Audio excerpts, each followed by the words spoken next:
يصلون على النبي يا أيها الذين آمنوا صلوا عليه وسلموا تسليما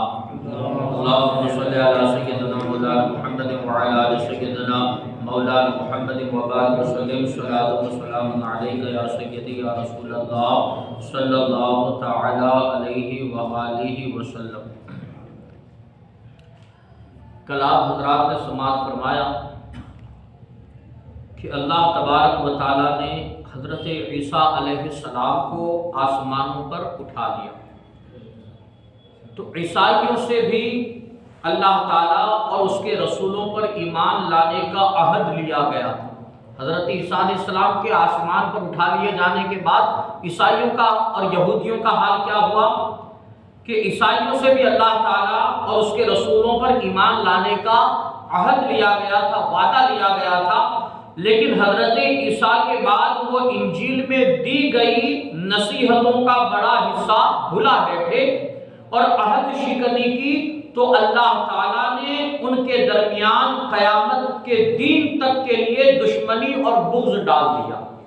اللہ تعالیٰ قرآن میں ارشاد فرماتا ہے،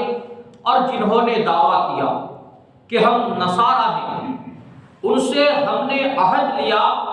تو وہ ان نصیحتوں کا بڑا حصہ بھلا بیٹھے جو انہیں کی گئی تھی،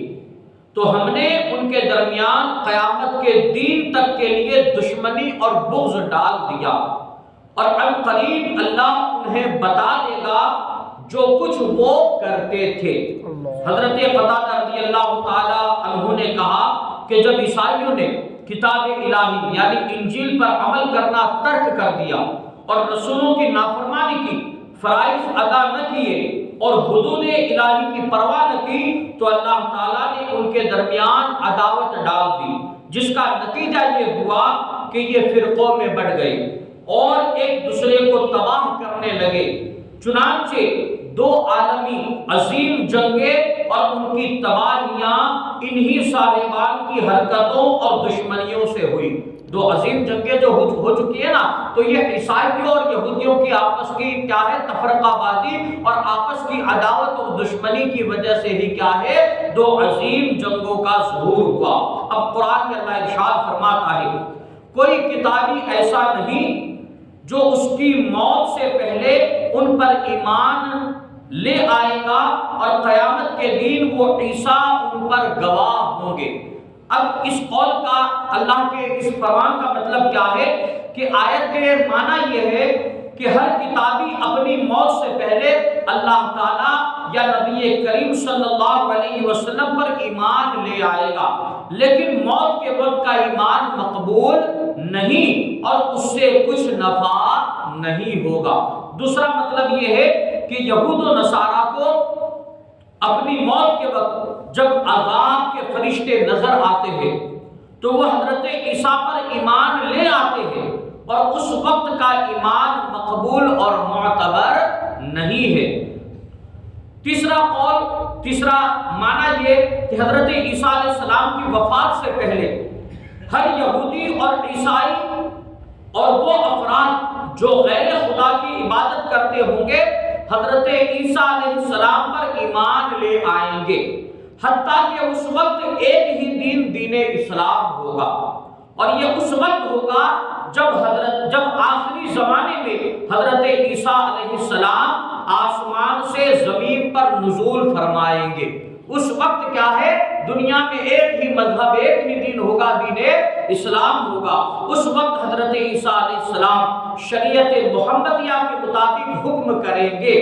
اور دین محمدی کے اماموں میں سے ایک امام کی حیثیت میں ہوں گے۔ اس وقت نبی بن کر تشریف نہیں لائیں گے، کیونکہ نبی کیا ہے،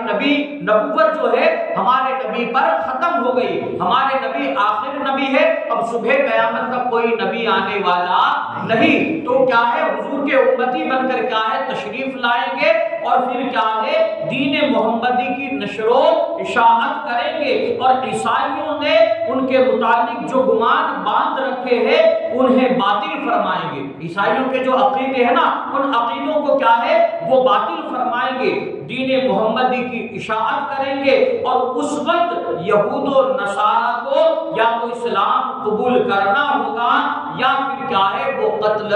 کر ڈالے جائیں گے۔ اس قول سے معلوم ہوا کہ حضرت عیسیٰ علیہ السلام کی وفات نہیں ہوئی، کیونکہ آپ کی وفات سے پہلے سارے اہل کتاب آپ پر ایمان لائیں گے، حالانکہ ابھی یہودی آپ پر ایمان نہیں لائے۔ یہ بھی معلوم ہوا کہ حضرت عیسیٰ قریب قیامت زمین پر تشریف لائیں گے، اور یہ بھی معلوم ہوا کہ حضرت عیسیٰ علیہ السلام کی آمد پر سارے یہودی آپ پر ایمان لے آئیں گے، اس طرح کہ سب آپ کے اللہ کا بندہ اور آپ اور اللہ کی طرف سے ایک کلمہ ہونے کا اقرار کر کے مسلمان ہو جائیں گے۔ تو پتہ کیا چلا کہ حضرت عیسیٰ علیہ السلام ابھی زندہ ہے، اللہ نے انہیں آسمانوں پر اٹھا دیا ہے۔ قرب قیامت کیا ہے وہ دنیا میں تشریف لائیں گے، اور جب وہ دنیا میں تشریف لائیں گے تو یہود و نصارہ بھی کیا ہے حضرت عیسیٰ علیہ السلام پر ایمان لائیں گے، اور اس وقت اگر دنیا میں کوئی دین ہوگا تو صرف اور صرف کیا ہے اس وقت دین